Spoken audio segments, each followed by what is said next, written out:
What's up, guys? Mindless again. Wanted to share a couple more pieces out of my collection. Today's a little bit different. I wanted to, well, let me put it another way. I noticed something pretty awesome when I scored these knives, and I got them both within relative, like a close proximity in time, so it wasn't too far between. And honestly, normally I wouldn't keep two of the same model, but they are so different that honestly I think, or I see them rather, as different models, even though technically they're both Airbornes. What we're looking at today is beautiful pieces out of GTC knives. This is Gus Cecchini, Gustavo's work. And this piece was in my last video, the kickstop versus SLT video. And got a great response from that video, and I want to thank you guys for all checking it out and supporting the channel. But shortly after getting this, I had been hunting for this particular piece.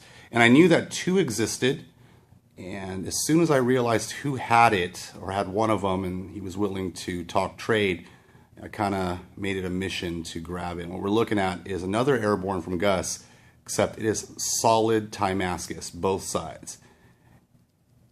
Absolutely amazing. I mean, it's got the SLT feature, the spring-loaded tab, but what we see here is something completely different from the normal Airborne models that you see coming out of Brazil and Gus's workshop. Let's open up both. I think you'll see what I'm talking about. So this is the normal Airborne model. You have flat scales.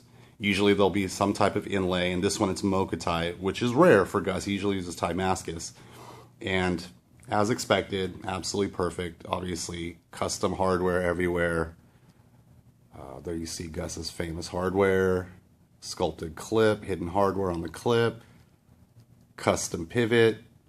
Just an all-around killer piece. You got beautiful hand-rubbed satin on the blade, and perfect action. And I kind of mentioned in the last video, I've had probably 4 different Airbornes, and I'm sticking with this one particular because the action is perfect. The spring has the right tension, the lock bar has the right tension. It's just absolutely perfect, in my opinion. This piece is a very different beast. If you look closely, and this is kind of what I wanted to share with you guys, it's so different than the other one. The entire scale, both sides, is heavily contoured, and it's not a rounded like what you see normally. It's got multifaceted. So if you take a look at it, you'll see it kind of dip down, come back up, dip back down, come back up. You can kind of see it best there. And then it's got this crazy millwork lines that almost gives it like a holographic effect. I don't know if it's going to translate over video, but Gus absolutely murdered it. He killed it with this piece. Timascus everything, from the clip to the back spacer, both sides, lock bar, everything is Timascus except the blade. He's done it in a, unlike the other one, this is kind of like a bead blasted finish with an orange peel kind of swedge on top. So it's very different. It's a very flat look compared to the hand rubbed satin. And if you look at them side by side, this is what I wanted to share with you guys, you could see the difference very clearly.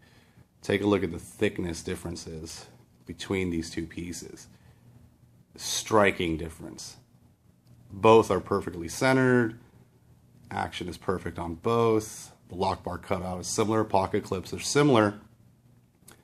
But ultimately, this Timascus piece over here is a very, very different piece.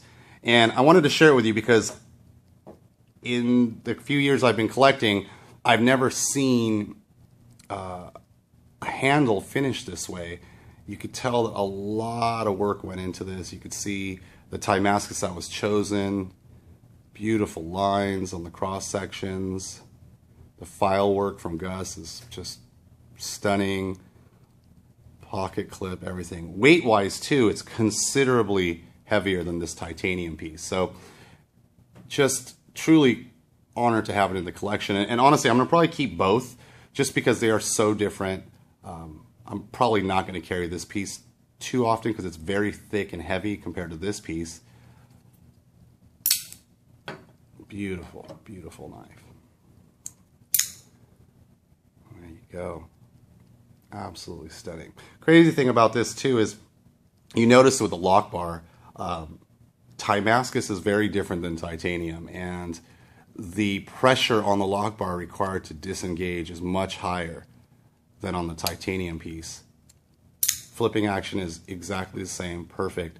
And again, there's only 2 of these. I know there are other models that have full Timascus handles with Damascus blades, and believe it or not, about a year ago I had the opportunity to pick up that piece, but the action, you could feel like a very rough action in the pivot, and I didn't, you know, Gus is in Brazil, so it's very difficult to spa the knives or send it to him to have them refurbed or brought back to new.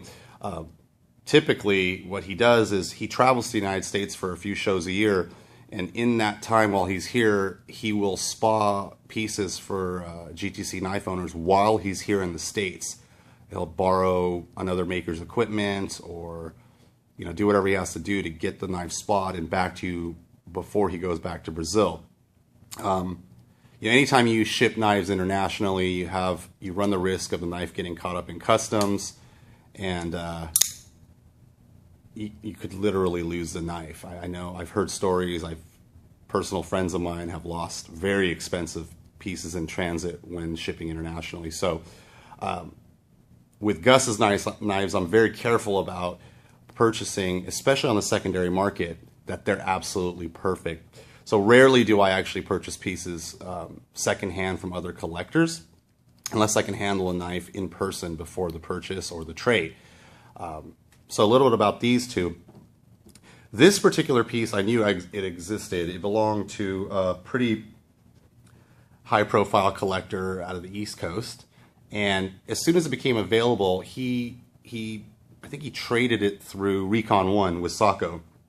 And you know, Sacco always has a list of pieces that I'm chasing, and this was one of them. As soon as it became available, obviously I had to jump on it, and I actually traded a few pieces in for this one, a couple other GTC knives.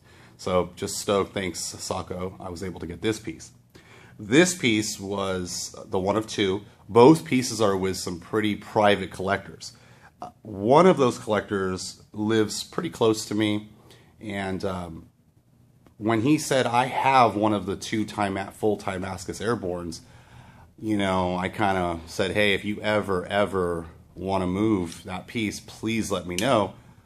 Let's work a deal, and I'd love to add it to my collection. And a few months later, we had our typical monthly meetup, and he offered it to me. So a few pieces left in my collection for this piece. To me, this is one of the ultimate GTC knives that ever could be scored. It's got the SLT feature, Gus's invention. The lockup is perfect. It's in mint condition. It's never been used. And I know this guy has probably never been carried. And when it became available and I saw the condition firsthand, I immediately jumped on it. And the trade was, I believe it was a stout, of which I have a few, so it didn't hurt too bad, and a tough knife, one of the rarer custom pieces that Jeff had made for me. So, but again, with Jeff stuff, I know watchers of my channel know that I have quite a few pieces from Jeff Tough Thumbs. So to me, it was a no-brainer. I needed to add this to my collection. With this piece, it basically kind of satisfied my need for that ultimate Airborne. And to be honest with you, I think the 2 of these are unique enough and beautiful enough that both will stay in my collection.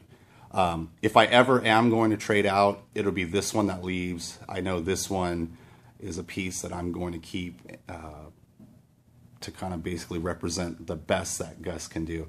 Guys, dude, the milling on this is just sick.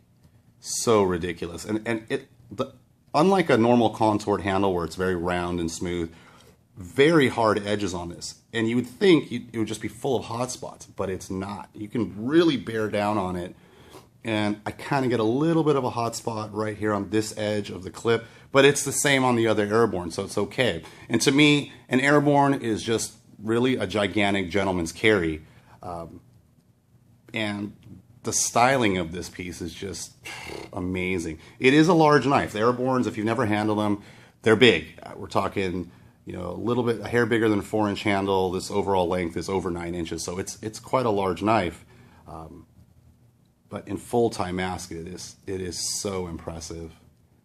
So impressive. The grind is absolutely perfect. I tried to wipe it down with some Windex before I started the video, but already just handling it, the oils from my hand are already starting to change the color, so forgive me.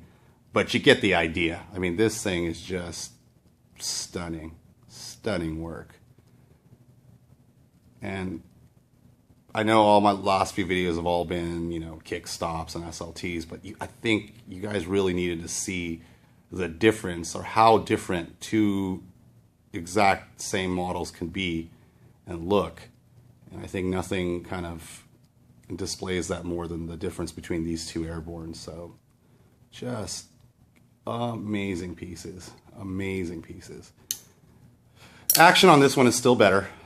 Something about, I don't know, this particular piece has phenomenal action.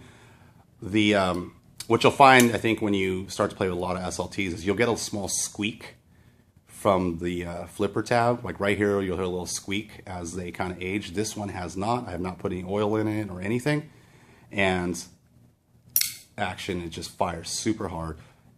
Engagement of the lock bar is about, I'd say, 30–40%, so it's perfect. Nice and smooth, no lock stick. On this one, if it had that squeak, I probably would have passed on it, but it doesn't. It's just nice and smooth. You can tell that this one, I think, has been flipped a lot more. The spring tension is a lot less. Let's see if we can get that to focus. There you go. And it too flips perfectly. Lock engagement is a little earlier than the other one. And no stick, but a lot of pressure required to move that. And I think it's because of how thick that Timascus lock bar is. If you take a look right here, it thickens up right in this part right here, right before the lock bar cutout. And if you take a look, it's a very unorthodox cutout. Very, very unique. You can see it right there. But honestly, fellas, when I'm sitting around the house and I'm picked a knife to kind of hang out with me while I watch TV, and I grab this piece, honestly, I get lost in the pattern here. And I think more than the Timascus pattern, it truly is these milling marks. If you notice, they're horizontal here, they're vertical here, and as the light catches across this, you get this strange, like, holographic effect. And I know it's not translating on video. I wish it would, but as I move the knife, you can see the light hitting the different facets of the blade, of the handle, and you kind of get an idea of what's going on. It is extremely complex. And I had to share it with you fellas. If you're into these dress pieces or Gus's knives, I think this one represents probably the pinnacle of his work. Absolutely beautiful. Honestly, I think with the Damascus blade, it might be too busy. When I handled the Timascus piece with it had like a Sanmai blade. Somehow the Sanmai got lost. Patterns were lost because there was so much action going on. It didn't do it for me. But this is perfect. And even with this bead blasted finish rather than the hand rub satin, I think it works better. And I'm just honestly stoked to have this in my collection. And I wanted to let you guys take a look at it. To be honest with you, I don't carry this piece that often. I have no problem carrying it. I think there's a misconception about Timascus that it's more fragile than just straight titanium. That's absolutely not true. With this finish, with all these mill lines and all the colors and all the pattern, there's no way to see like hairline scratches, so you could carry it. It's just, honestly, with this piece, it is so thick. If you take a look at the shoulders right here, you can kind of see what I'm talking about. There again, you'll see it. Notice how narrow the regular Airborne is compared to it. And you'll understand what I'm talking about. It's all about in your pocket. I don't mind, honestly, personally, I don't mind how long the knife is. I usually just worry about thickness in the pocket. I don't want it to feel like I'm carrying like a Mars bar in my pocket or something. You want it to be thin, low profile, something that you put in there and you kind of forget is there. And length doesn't really matter to me. It's all about, you know, the girth this way of the knife.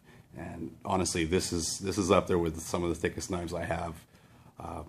Stuff from Walter Randolph, Bob Trezzola. They have very thick handles. It makes for great ergos when you're holding the knife, but you know, you're not always using the knives, so they're just in your pocket half the time.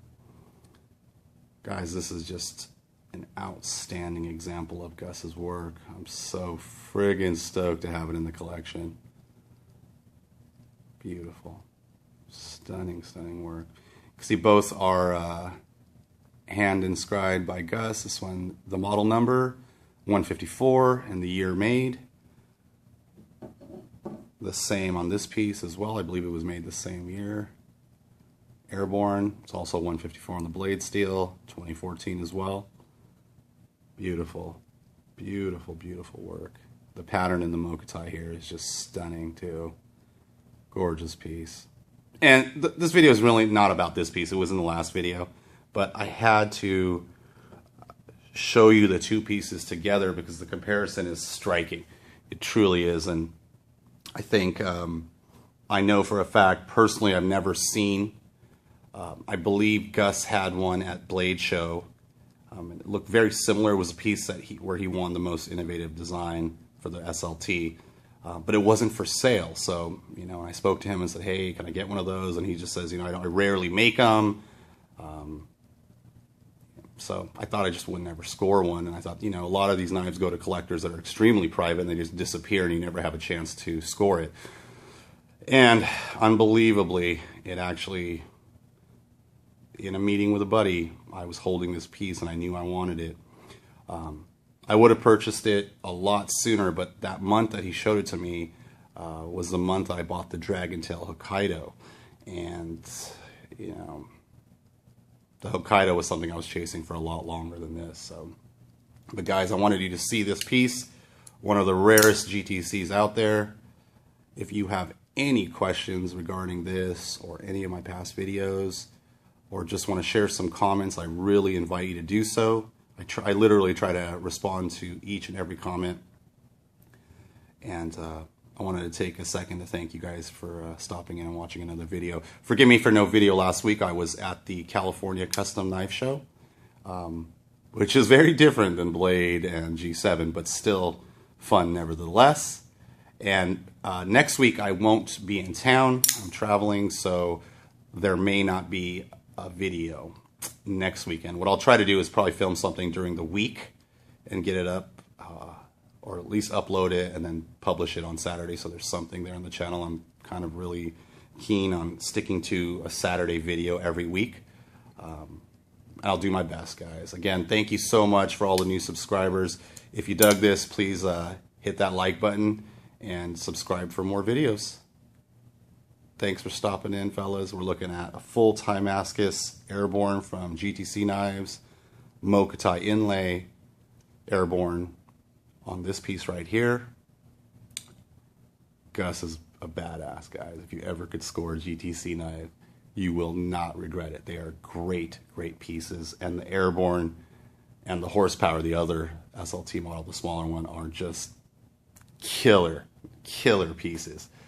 I would highly recommend, if not buy, definitely try to handle them. They are awesome. So anyway, I'm rambling.